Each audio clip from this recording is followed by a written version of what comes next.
सब गोटा के हम साक्षीगण आया माझे सामने एक सुवर लगेलो है आशा करी आज के नीक लगे। धन्य धन्य मिथिला नगरिया से धन्य राजा जनक आहे। धन्य धन्य मिथिला नगरिया से धन्य राजा जनक लले नरे धन्य जनकपुर के लोक जहारे सीता प्रगट भई। लले नरे धन्य जनकपुर के लोक जहारे सीता प्रगट भई।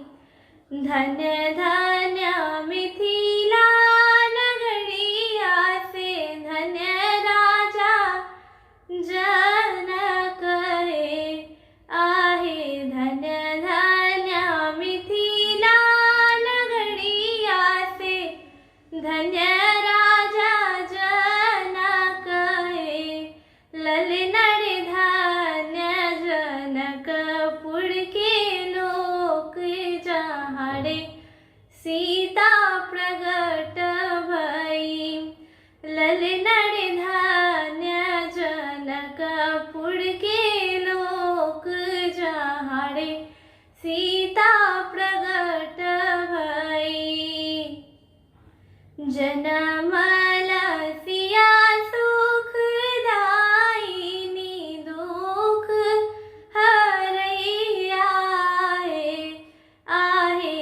जनमला सिया सुख दायिनी दुख हरैया आहे।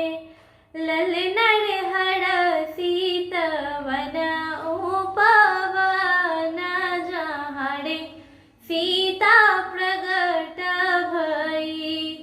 लले नरे हरषित वन उपवन जहारे सीता प्रगट भई।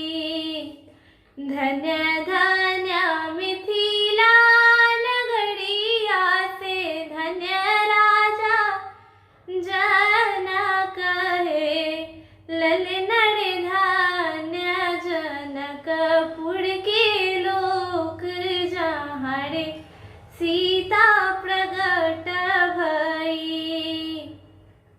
आजुक दिन बड़ी सोहावन और मन भावन है आहे। आजुक दिन बड़ी सोहावन और मन भावन है।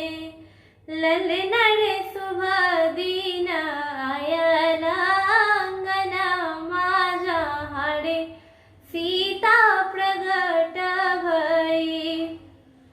लले नरे शुभ दिन आयल अंगन माझा हारे सीता प्रगट भई। धन्य धन्य मिथिला नगरिया से धन्य राजा जनक लले नरे धन्य जनकपुर के लोक जहारे सीता प्रगट भई। राजा लूटावे धेनु गैया से रानी रुपैया आहे। राजा लूटावे धेनु गैया से रानी रुपैया है। लले नरे नगर में बाजे बधैया जहारे सीता प्रगट भई। लले नरे नगर में बाजे बधैया जहारे सीता प्रगट भई। धन्य धन्य मिथिला